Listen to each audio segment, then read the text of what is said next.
Hello বন্ধুরা, তোমরা সবাই কেমন আছো? আশা করি সবাই খুব ভালো আছো। আমার চ্যানেলে আবারও একটা নতুন ভিডিওর সাথে তোমাদের অনেক অনেক স্বাগত জানাই। আজকের দিনটা মেনলি আমাদের কালী পুজোর পরের দিন, যেটা ছিল মায়ের বিদায়ের সময়। তোমরা নিশ্চয়ই আগের দিনে ভিডিওটা দেখেছো, পুজোর ভিডিওটা আমি অবশ্যই দেখিয়েছিলাম। এটা আসবে ঠাকুর বিসর্জন। দেখতেই পাচ্ছ, সকাল সকাল উঠে দেখি খামারে গিয়ে সবাই নিয়ে বসে পড়েছে আনাজ নিয়ে, রান্না হবে কাটতে। তাই ওদের একটু ক্লিপ নিয়ে আসলাম।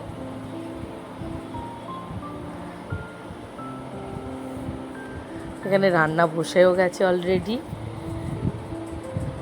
ওখানে মাছ ধোয়া চলছে। আর এখানে দেখছি সব ছেলেপুলেগুলো মুড়ি খেতে বসে গেছে। আমিও একটু খেয়ে আমি একটা দিদির বাড়ি বেরিয়ে গেলাম। এই হচ্ছে দিদির বাড়ি, সেটা ছিল 24পুরে। দিদির একটা ব্লাউজের দোকান আছে, তোমরা গিয়ে কিনে আনো, কিন্তু খুব ভালো ভালো ব্লাউজের কালেকশান পাওয়া যায়। তারপরে ফিরে দেখি মা, বাবা, সবাই, দাদা সবাই আছে।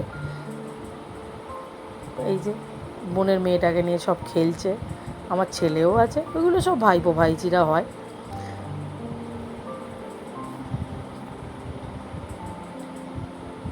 তারপরে সোজা চলে এলাম দুপুরবেলা খাবার টাইমে। আর কিছু ভিডিওটা নেবো, আর ওইখানে যা দেখিয়ে আমাদের সাথে দেখা হলো সন্ধেবেলা, যখন হলো মায়ের, যেটাকে বলা হয় মিষ্টি খাওয়ানো বা বিসর্জনের টাইম। মাকে এবার বিদায় দেওয়ার সময় চলে এলো আমাদের। দেখতেই পাচ্ছ অলরেডি ঠাকুর আমাদের মন্দির থেকে বের করা হয়ে গেছে। এখানে জল মিষ্টি খাওয়ানো শুরুও হয়ে গেছে। ফার্স্ট বড়রাই খাওয়াতে স্টার্ট করেছিল, মা, বড় মারা, সেজো মা, সব বড় মারাই খাওয়াচ্ছিল ফার্স্ট। তারপরে একে একে আমাদের বৌদিরা, দিদিরা সবাই খাওয়াচ্ছিল। দেখতেই পাচ্ছ এটা আমি। এতক্ষণ সবটা শিখি, এই সময়গুলো বেশ ভালোই কাটে, দেখবে একটা আনন্দের সাথেই কেটে যায়।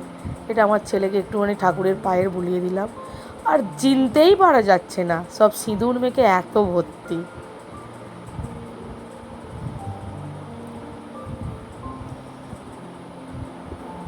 সবাই এখন সিঁদুর মাখামাখি হচ্ছে। তারপরে কিছু ছোট ছোট ফটো ক্লিপ নেওয়া হয়েছিল, যেগুলো তোমাদের সাথে শেয়ার করলাম।